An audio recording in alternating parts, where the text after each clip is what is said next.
자, 이어지는 시간입니다. 76페이지 중개보수와 실리비 편 해서 아주 여러분들 관심도 많으시고 또 시험도 반드시 출제되는 단원입니다. 특히 관심이 더 많죠.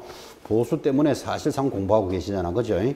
어떤 분은 왜 공부하십니까 하니까 합격하려고 합니다. 합격을 하면 결국은 언젠가는 중개업을 할 것이고, 중개업을 하게 되면 중개보수를 받는데 목적이 있습니다.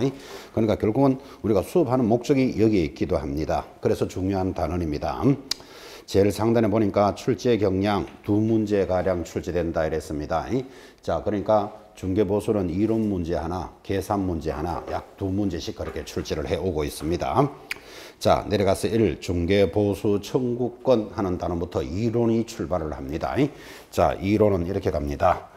중개보수 청구권 이렇게 들었는데 보수를 청구할 권리죠. 물건을 파는 사람 갑이 있습니다. 매도인. 사는 사람 을이 있겠죠. 여기 개공사가 중개를 해서 이제 계약이 체결이 되면 보수를 달라고 할 권리가 발생합니다. 그래서 이것을 보수 청구권 이렇게 부릅니다. 이 중개 보수를 이전에는 중개 수수료 이렇게 이야기한 적도 있습니다. 지금도 한 30년 동안 법에서 중개 수수료라 그랬습니다. 근데 이거를 이제 3, 4년 전에 보수로 바꿨는데 여러분들은 중개 수수료라는 말이 듣기가 편합니까? 중개 보수가 편합니까? 그래도 지금도 수수료라는 말이 더 귀에 익죠, 그죠? 30년 동안 법에서 수수료라 했습니다. 근데 이거를 굳이 중개 보수로 바꿨어, 이름을. 그래서 왜 바꿨냐? 제가 확인해 보니까 수수료라는 표현은 일본식 표현이랍니다. 그래서 이제 이걸 보수로 바꿨다. 뭐 그렇게 이야기하는데 좀 우습죠. 보수라는 것도 사실은 한자글이잖아요. 이게 한자로 쓰는 거니까 순수 우리말도 아니잖아요. 이게 그죠.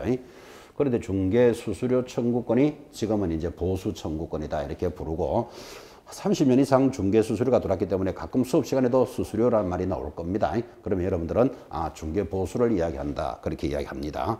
최근 뉴스에서도 많이 나옵니다.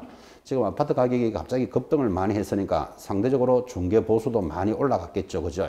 그러니까 부동산 그 정책을 담당하는 국토교통부에서 중개 수수료를 조정해야 된다. 지금 잘 들여다보고 있다. 뭐 이런 이야기를 그 뉴스에서 나옵니다. 그런데 또 중개업을 하시는 분들은 부동산 가격이 많이 올랐지만 거래가 많이 일어나지 않고 있다. 그럼 물건이 없다. 그죠?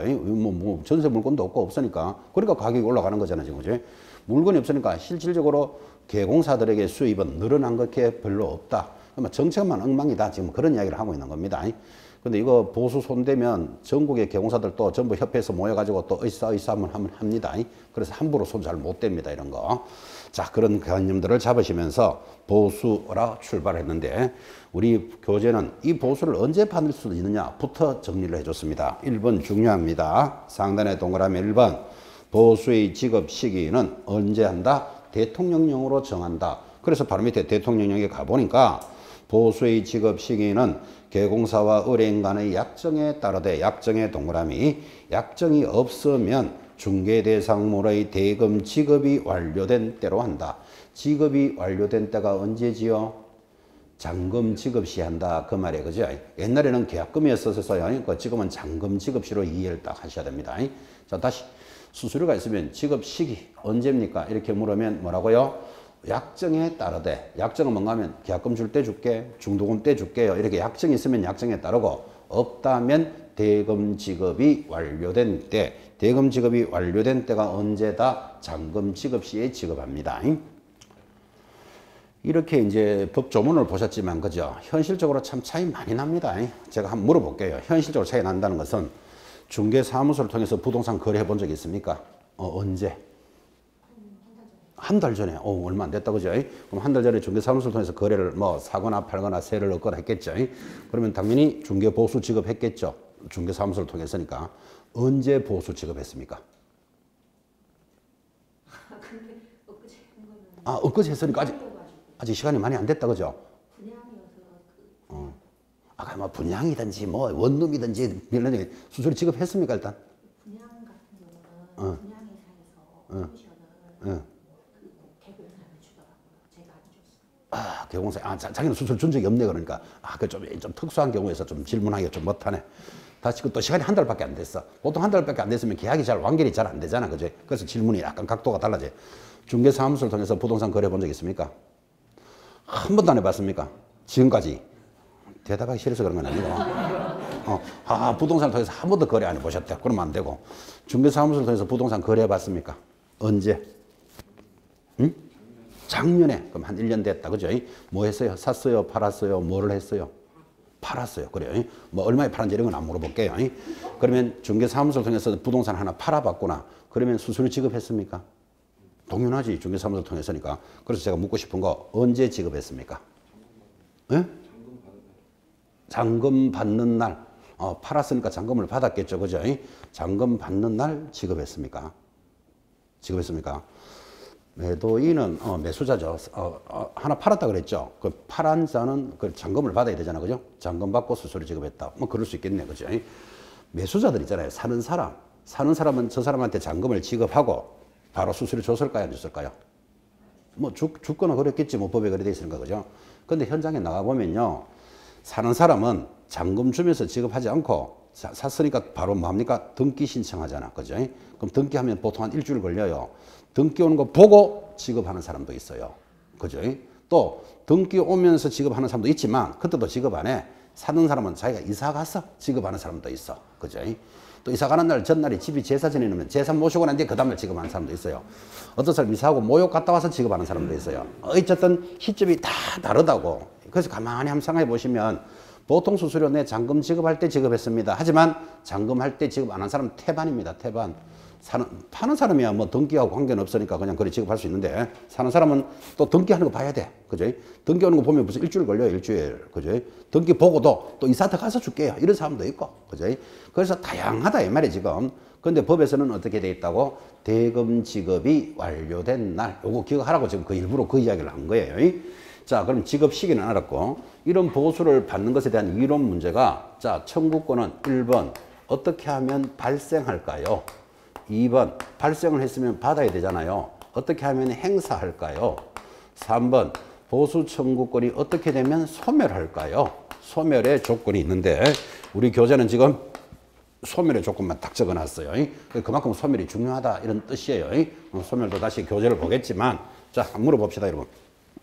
저기 개공사가 계약이 체결되면 매도인, 매수인으로부터 수수료를 받을 권리가 있는데 이런 권리는 언제 발생할까요? 하면 중개계약 시 발생합니다.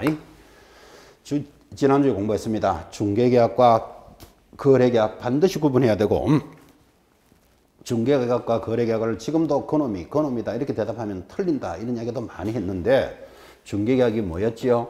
의뢰인과 개공사 사이에 일어나는 것을 중개계약이라고 그랬습니다. 그러니까 결국은 하나 사주세요. 의뢰인과 개공사니까 매도인하고도 하나 팔아주세요가 있었겠지. 이 중개계약이 있어야 발생을 합니다. 그 사달라고 하지도 않은 사람한테 수수료 받을 권리는 없다 이 말이에요. 그래서 사달라 팔아달라라는 중개계약이 있으면 발생을 했고 그 발생만 했지만 받아야 되잖아요. 지금 그죠? 행사를 하는 조건은 거래계약이 성립이 되어야 한다. 거래계약 너무나 당연하죠. 사주세요, 팔아주세요만 있는 게 아니고 계약이 성립이 되어야 받을 수 있는 거예요. 계약이 성립되는 걸 뭐라고 그런다? 거래계약이 체결이 되면 받을 수 있습니다. 행사. 자, 그런데 이 조건이 소멸되는 조건이 중요합니다. 그래서 이제 지금 교재에 소멸을 적어놨잖아요. 그죠? 바로 밑에 2번 청구권의 소멸 법조문입니다.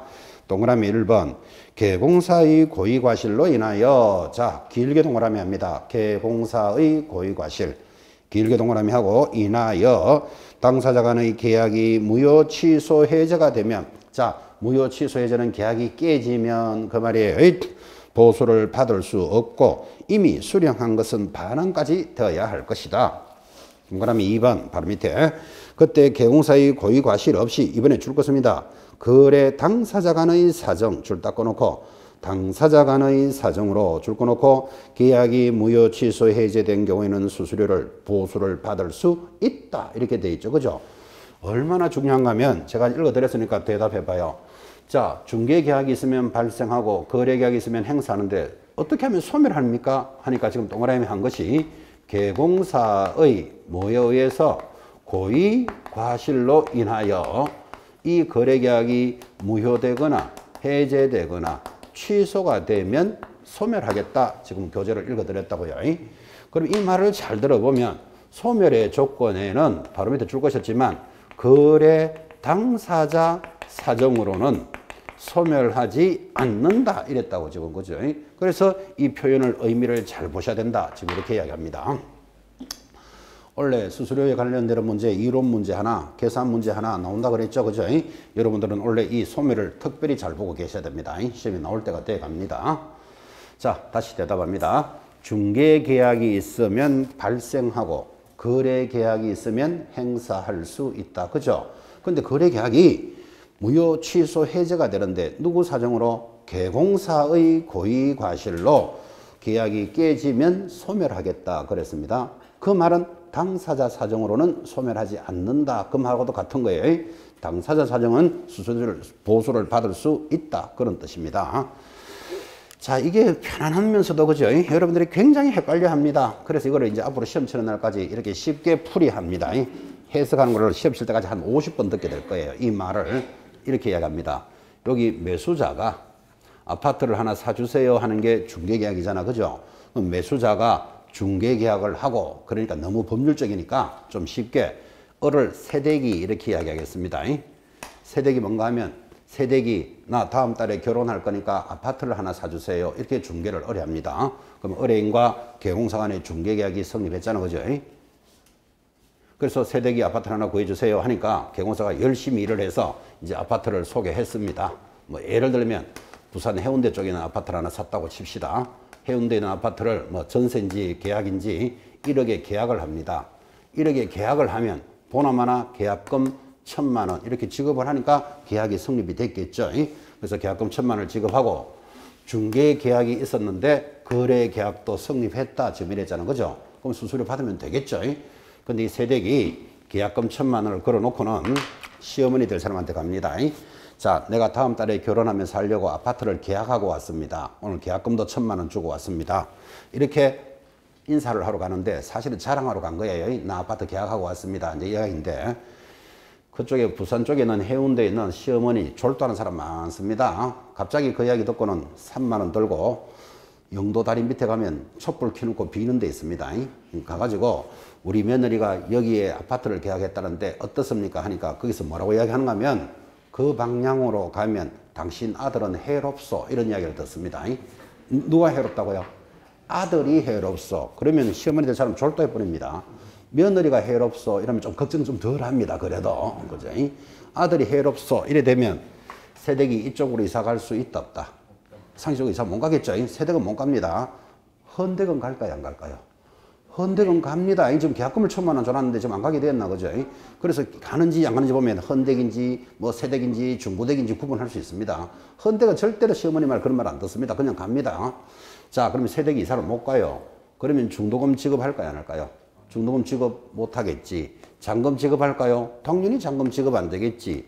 그러면 계약금만 포기하고 계약이 무효, 해지, 취소가 됐는데 누구 사정으로 취소됐죠? 당사자, 세댁 사정으로 계약이 깨졌잖아. 그죠? 그러면 세댁은 1,000만 원 포기했더라도 개공사에게 수수료, 보수를 지급해야 된다, 안 해야 된다? 해야 된다고. 소멸하지 않는다. 이랬잖아요. 그죠? 지금 이야기는 재미있게 듣지만 참 상당히 심각하지 않습니까? 이 세댁은 지금 1,000만 원 포기하고도 수수료 300만 원 지급해야 된다. 지금 그 이야기 하고 있는 거예요. 근데 만약에 계약이 깨진 사연이 개공사가 잘못해서 고의과실로 깨졌다면 그러하지 아니하다. 소멸한다. 지금 이랬잖아. 그죠? 그래서 앞으로 여러분들 수업할 때 세댁 사건 이야기 지금 많이 할 거예요. 그럼 세댁 사건 이 말은 세댁 사정으로는 소멸하지 않는다. 이걸 기억해 놓으셔야 돼. 개공사의 고의과실은 소멸한다 그랬어요. 그죠? 그래서 이 세댁 사건 하면서 많이 심어줄 겁니다. 지금은 재밌게 하려고 여러분들 세댁 사정에서 이야기했지만 여기 매도인도 당연히 거래 당사자잖아요. 그러면 1억에 팔겠다라고 계약을 하고 계약금 1,000만 원을 받았다고 쳐요. 그런데 어떤 사람이 오더니만 당신 아파트를 2억에 팔아줄게 그럽니다.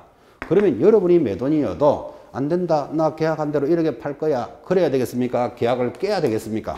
깨야 되지. 받았던 계약금 2배 주고 계약을 깨겠죠. 그리고 2억에 파는 게 훨씬 낫잖아. 그죠? 그러면 계약을 깨더라도 수수료는 지급해야 된다, 안 해야 된다? 지급해야 된다고. 당사자 사정으로는 소멸하지 않는다고. 느낌 맞습니까? 그래서 세댁사건 하는 말의 의미, 당사자들의 사정으로는 소멸하지 않고 수수료 받을 수 있습니다. 자, 그러면 이걸 역으로 한번 가봅시다. 여러분이 만약에 세댁이라고 쳐봐요. 계약 1,000만 원을 했는데 그런저런 사정으로 계약을 못해서 깨졌어. 1,000만 원 포기했다 그랬잖아. 그죠? 여러분 같으면 수수료 지급하겠습니까? 해야 됩니다. 근데 하겠습니까? 하니까 고개 설레설레 흔들잖아. 지금 그죠? 여러분이 개공사입니다. 이 세댁에게 수수료 받아야 된다, 안 받아야 된다? 받아야 됩니다. 어느 입장에 있느냐에 따라서 사정이 확 달라지죠. 제가 이렇게 이야기하니까 아유, 선생님 세댁은 1,000만 원 지금 날렸는데 또 수수료 150만 원 내겠습니까? 이렇게 묻는 분 많아요. 공부하시는 분 중에. 그래서 제가 원래 시험 되겠습니까? 이까지도 물었어요. 막 가르쳐줘도 자기 고집만 피우는 거라 자기 생각만 하고 있는가 봐. 원래 시험 되겠습니까? 내가 이렇게 물었다니까 지금. 그죠? 받아야 한다. 그럼 받아야 하는데 세댁이 줘야 받지. 안 주면 어떡하죠? 1. 머리를 쥐 뜯어본다. 2. 가서 덜어놓는다. 3번 소송한다. 답이 소송해야 되지. 뭐 머리를 쥐 뜯는다 이래가 될 문제가 아니잖아. 그죠? 소송하면 100% 이깁니다. 법조문에 고려되어 있다고. 개공사의 고의과실로 무효해지 취소는 소멸되지만 당사자 사정으로는 소멸하지 않는다. 100% 이깁니다. 그래서 앞으로 여러분들은 세댁이 수수료 안 주거든. 야, 소송한다. 소송하면 당연히 이기고 법조문이 이렇게 돼 있으니까. 그 다음 민사소송은 소송에서 졌는 사람이 소송 비용도 부담해야 돼요. 그러니까 좋은 말 할 때 가져와. 그렇게 이야기하시라고. 그래서 가져오거든. 불쌍하거든. 반만 돌려주든지 막 그냥 다 돌려주든지 그건 알아서 하고 일단 받아야 한다라는 말을 지금 강조하는 거예요. 근데 이거를 아유 받을 수 있겠습니까? 이렇게 생각하는 사람이 의외로 많습니다. 시험 되겠습니까? 이 말하고 똑같은 말입니다. 전달해도 자기 고집만 피운 사람이 있다고. 자, 그러면 출제했던 지문을 한번 보면서 확인해 봅시다. 보수 청구권은 중개 계약이 있으면 발생하고 거래 계약이 있으면 행사할 수 있다. 맞죠? 근데 이 계약이 무효, 해지, 취소되면 소멸되는 사유이다. OX. 처음부터 다시 문제됩니다. 중개 계약이 있으면 발생하고 거래 계약이 있으면 행사할 수 있다. 근데 이 거래 계약이 무효, 해지, 취소되면 소멸되는 사유이다. OX. X입니다. 뭐가 빠졌습니까? 개공사의 고의과실이라는 말이 빠졌잖아, 지금. 그죠? 당사자 사정으로는 깨지더라도 받을 수 있다니까, 지금. 그죠? 그래서 지금 교재에 개공사의 고의과실을 길게 동그라미 해놨습니다.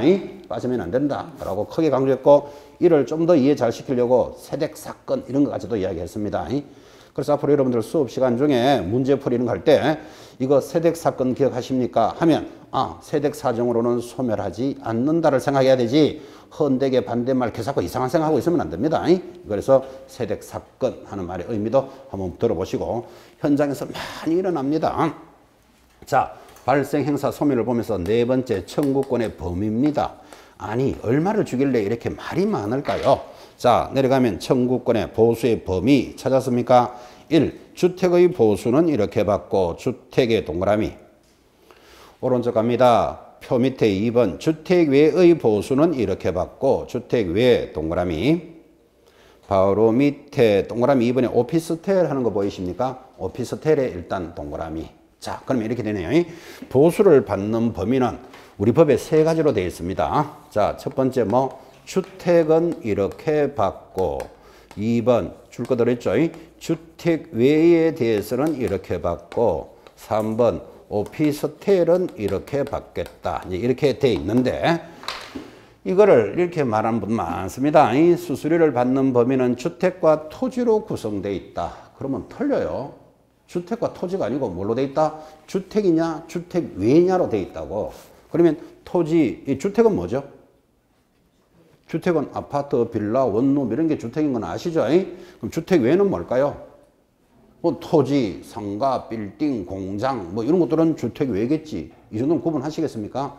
자, 그런데 요즘 사람들이 오피스텔을 많이 거래해요. 자, 그럼 오피스텔은 주택이다, 주택이 아니다. 둘 다 써요. 어떤 사람은 오피스텔을 구해서 살림 사는 사람이 있어요. 주거용으로. 근데 보통 오피스텔은 사무용, 업무용으로도 많이 써요. 그러니까 사람들이 오피스텔을 거래하고는 나 이거 주거용으로 살림 사는 집이다. 주택으로 계산하자. 어떤 사람은 나는 업무용이다. 주택 외로 계산하자. 자꾸 이러니까 서로 간에 분쟁이 생기더라고. 그래는 안 되겠다. 오피스텔은 이래 받아라. 이래 다시 만들어주는 거예요. 그래서 구분이 세 가지인데 특별히 조심해야 될 거 주택과 토지로 구성되어 있습니다 하면 틀려요. 지금 체크드리지만 주택과 주택 외로 되어 있다고. 그죠? 자, 그럼 주택은 어떻게 받을까요? 다시 뒤로 돌아와서 76페이지 하단 제일 밑에 동그라미 1번 주택의 중개보수는 주라는 것이에요. 국토교통부령이 정하는 범위 내에서 시도 조례로 정한다. 줄 것이었습니까? 자, 국토교통부령이 정하는 범위 내에서 그랬으니까 국토교통부령이 한번 들어가 봐야 될 거 아니라 그죠? 그래서 밑에 동그라미 2번 국토교통부령의 범위 주택의 보수는 의뢰인 쌍방으로부터 각각 받되 그 일방으로부터 받을 수 있는 한도는 자, 줄 거야 됩니다. 매매 교환의 경우에는 1000분의 9 여러분 1000분의 9를 0.9%라 그럽니다. 같은 말 이내로 하고 임대차 등의 경우에는 1000분의 8 1000분의 8을 0.8%라 합니다. 로 한다. 이렇게 되어 있습니다. 자, 이제 불러드렸으니까 적읍시다. 주택은 어떻게 받으라고요? 매매 교환은 0.9% 이게 1000분의 9죠. 임대차는 얼마? 0.8%를 받는 게 아니고 이 범위 내에서 시도 조례로 정한다. 법에 이렇게 되어 있다니까요. 자, 여기서 여러분들 하나 배울 수 있는 거, 아, 주택은 매매냐 임대냐에 따라서 구분이 다르구나. 이런 걸 하나 배우셔야 돼요. 매매는 얼마라고요? 0.9%. 임대는 0.8% 범위 내에서 받는 게 아니고 거기서 각 시도 조례로 정해라. 이렇게 되어 있습니다. 이걸 법을 왜 이래 만들었냐 하면 그죠? 여러분 주택은 이런 성질이 있어요. 자, 여러분 대우 푸르지오 아파트 30평짜리가 잠실에 가면 15억쯤 합니다. 30평짜리 대우 푸르지오 아파트가. 근데 똑같은 이름의 똑같은 평수 대우 푸르지오 30평짜리가 강원도 원주에 가면 3억 합니다. 똑같은 아파트가 하나는 15억 하나는 3억. 왜 그럴까요?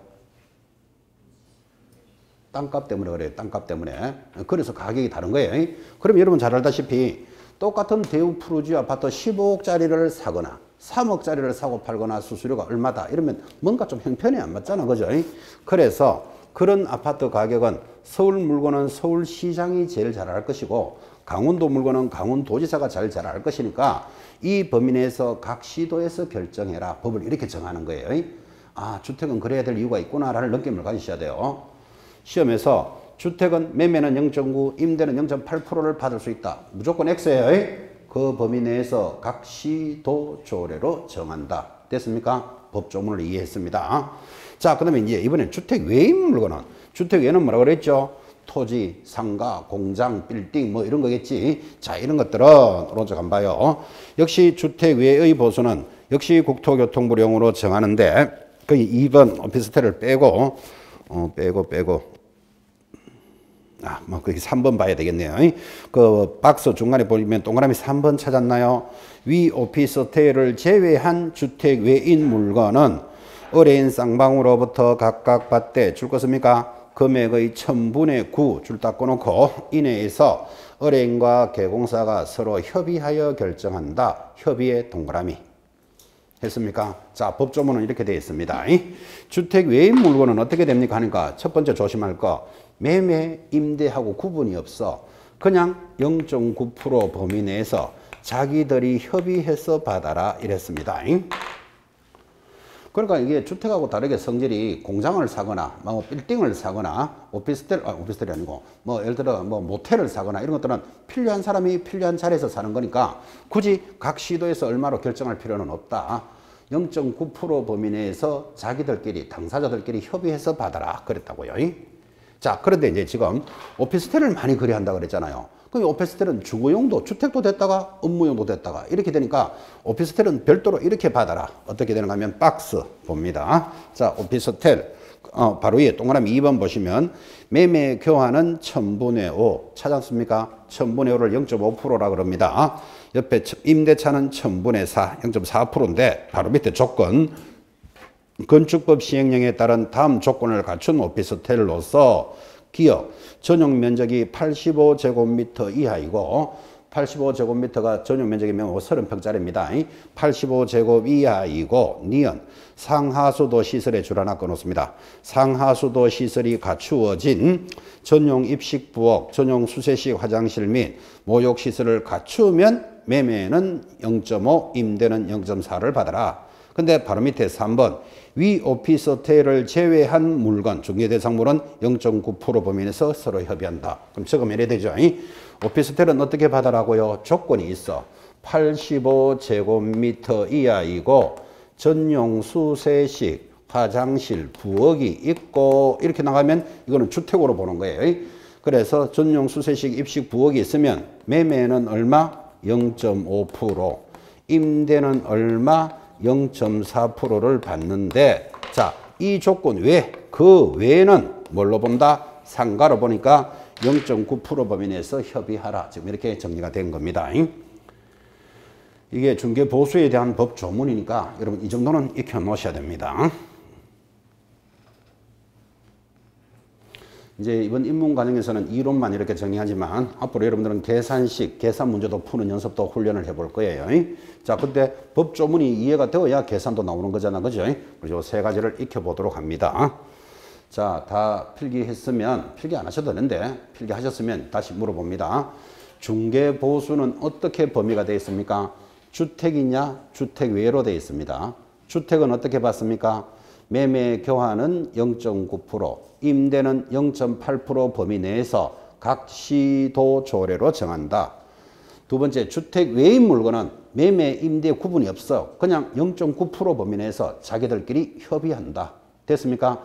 근데 오피스텔은 좀 특별한 물건이 있더라고. 그래서 오피스텔은 85제곱미터 이하이고 전용 수세식 화장실 부엌이 있으면 이렇게 시험에 나오면 이거는 주택으로 보는 거예요. 그러면 매매는 얼마? 0.5%. 매매가 왜 0.5%일까요?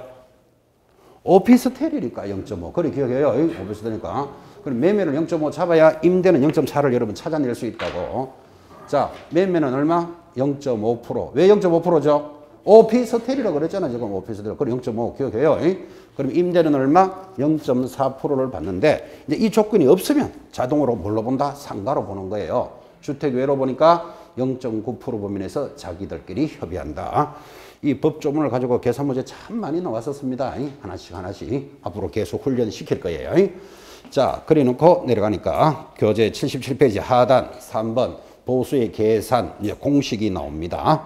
지금 말 다 했지만 자, 밑에 동그라미 1번 거래 금액 곱하기 요율로 하되 한도액이 있으면 한도액을 초과하지 않도록 한다. 이 말이에요. 이건 이런 말이죠. 이 아파트가 10억짜리다. 그럼 수수료 어떻게 계산한다고요?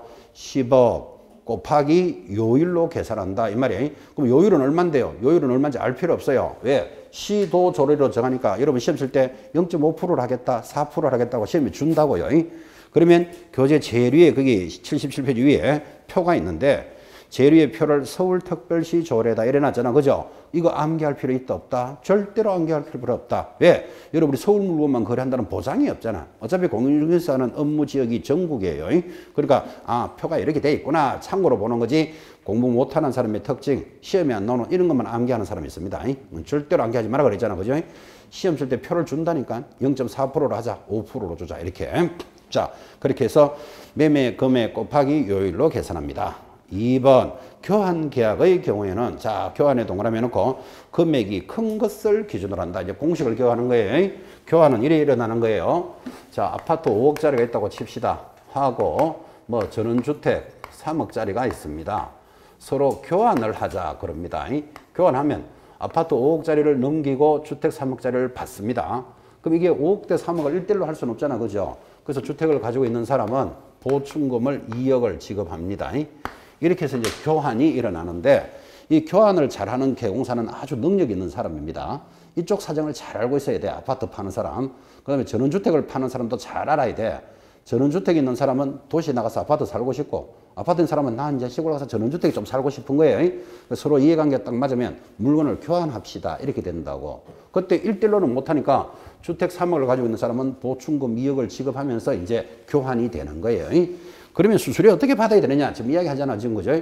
그래서 교환의 경우에는 지금 줄 것이 없나요? 뭐라고 되어 있죠? 금액이 큰 것을 기준으로 한다. 큰 것을 기준으로 한다는 말은 5억 곱하기 요율로 계산해라. 지금 이 말이잖아. 그죠? 이거를 공부 안 하신 분들은 5억에다가 3억을 더해서 8억으로 계산한다. 시험 이래 내온다고요.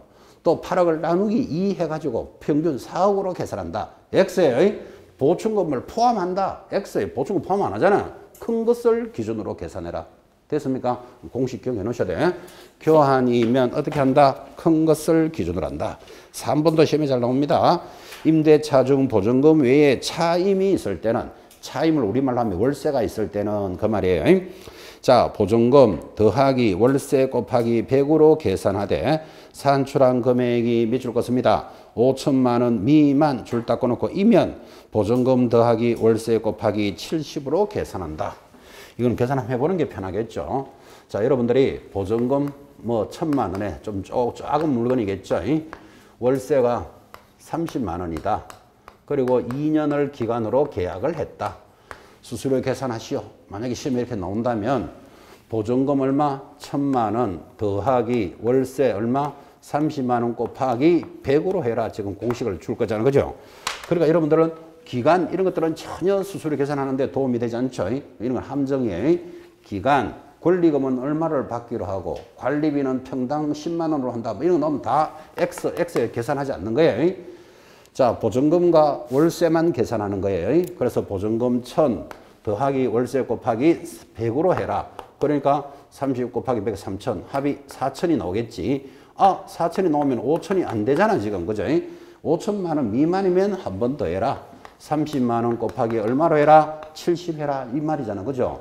그래서 보증금 1,000 더하니까 37은 21, 3,100만 원으로 계산하는데 주어진 요율은 시험에 준다 그랬죠? 0.4% 해라, 3% 해라는 주니까 요율은 여러분 알 필요 없다고. 그죠? 기준만 알고 있으면 됩니다.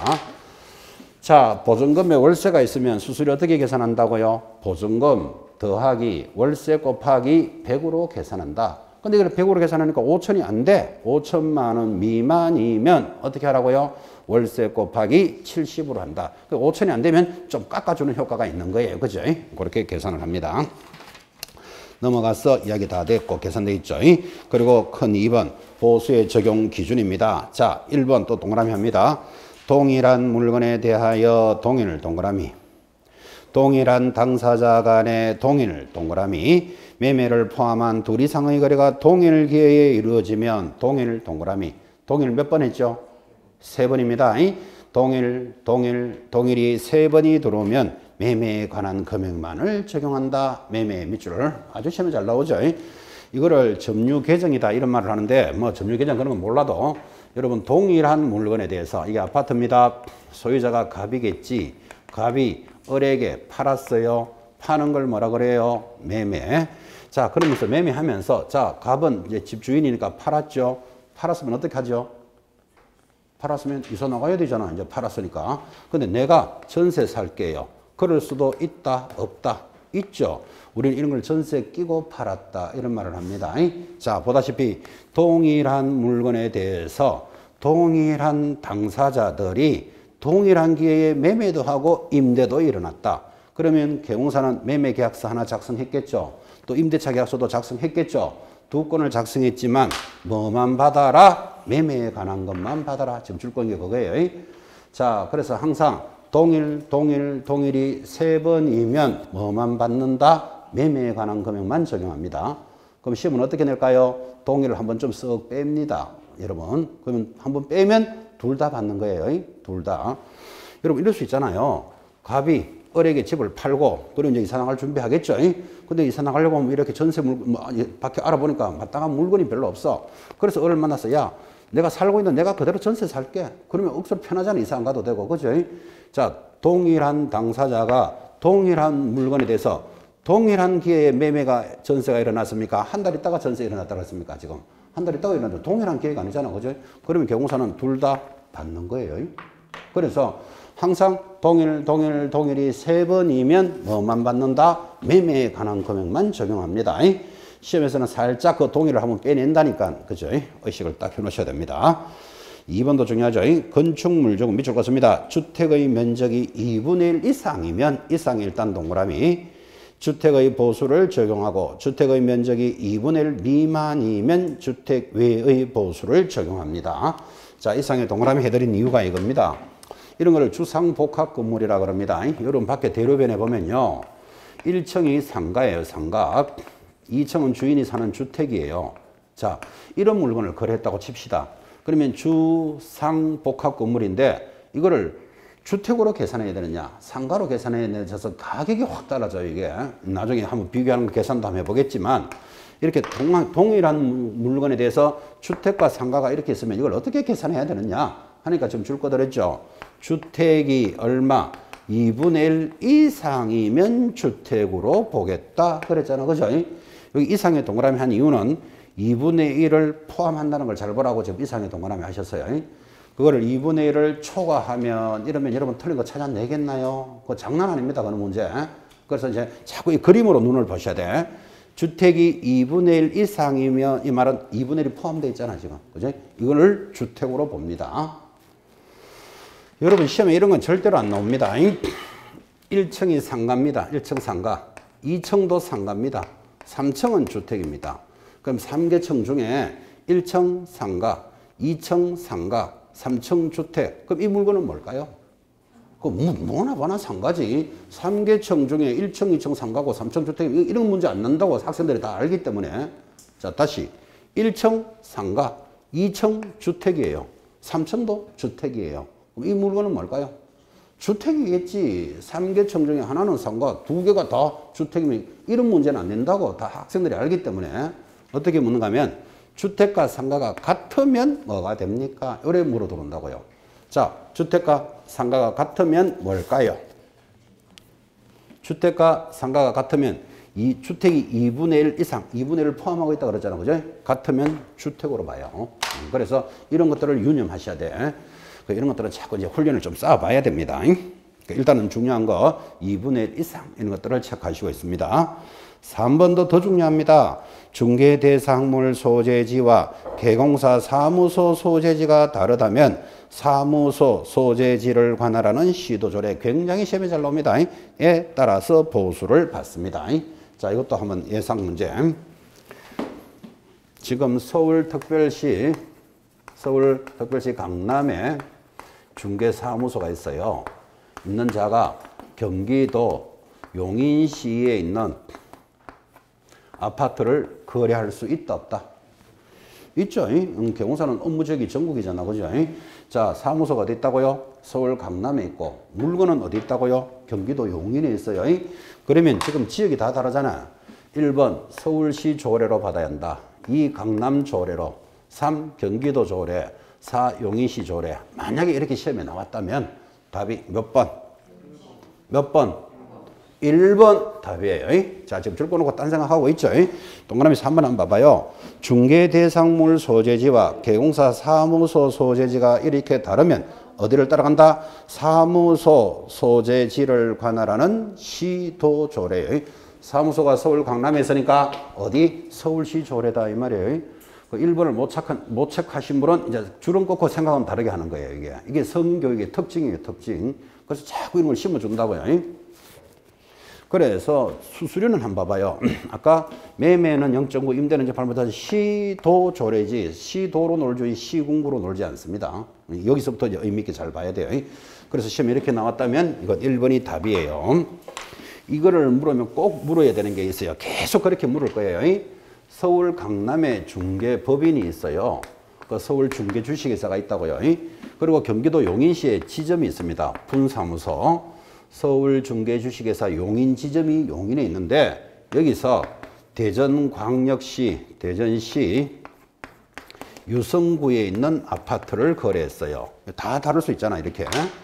자, 법인은 어디 있고요? 서울특별시 강남에 있고 지점, 분사무소는 경기도 용인에 있습니다.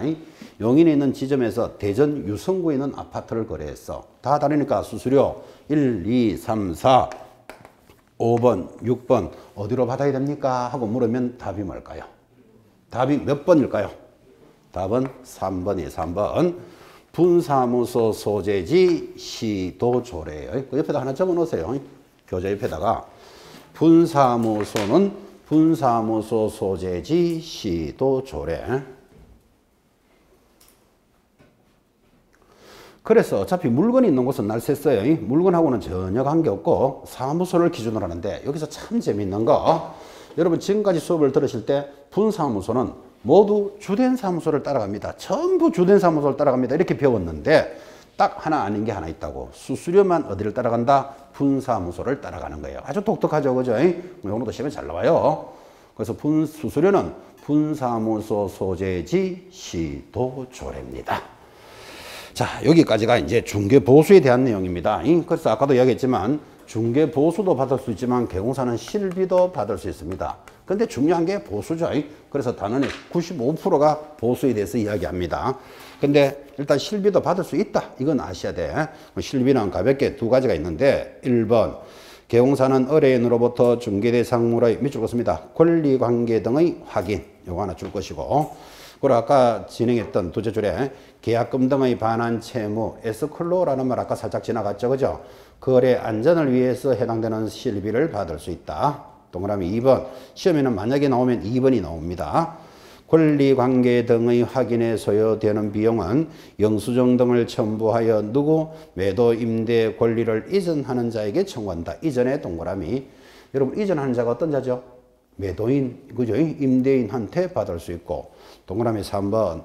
계약금 등의 반환 채무 보장에 소요되는 비용은 매수, 임차, 그 밖에 권리를 취득하는 자에게 청구할 수 있다. 취득의 동그라미. 취득하는 자는 누구지요? 매수인, 임차인에게 청구할 수 있다. 시험은 그게 나온다고. 그죠? 권리의 이전과 취득을 반대로 돌려서 낼 겁니다. 그 이상은 시험에 안 나오니까 그 두 가지를 딱 의식해 놓으셔야 돼요. 자, 다시 물어봅니다. 권리관계를 확인한다라는 말은 이 아파트를 팔아주세요 하고 오면 토지대장 등기부 등본 이런 거 하나 떼봐야 되잖아요. 그거 떼보면 경비가 들어가잖아. 그걸 권리를 확인하는 거라고요. 권리관계는 누구? 물건을 가지고 있는 자, 이전하는 자한테 청구합니다. 그 다음 계약금 등의 반환 채무는 누구에게? 취득하는 자. 그렇게 두 개를 구분하고 시험에서는 그 두 개를 반대로 낸다고. 그죠? 오늘 실비는 그렇게만 정리합시다. 자, 그렇게 해서 오늘 수업을 중개보수편까지 정리했습니다. 이어지는 단은 다음 주 수업 예고입니다. 옆에 보니까 공인중개사 협회 이렇게 되어 있죠. 그죠? 좀 가벼운 단원이긴 하지만 협회도 매년 한 문제가 나옵니다. 협회 편부터 다음 주에 진행하겠습니다. 대단히 수고하셨습니다. 다음 주에 뵙겠습니다.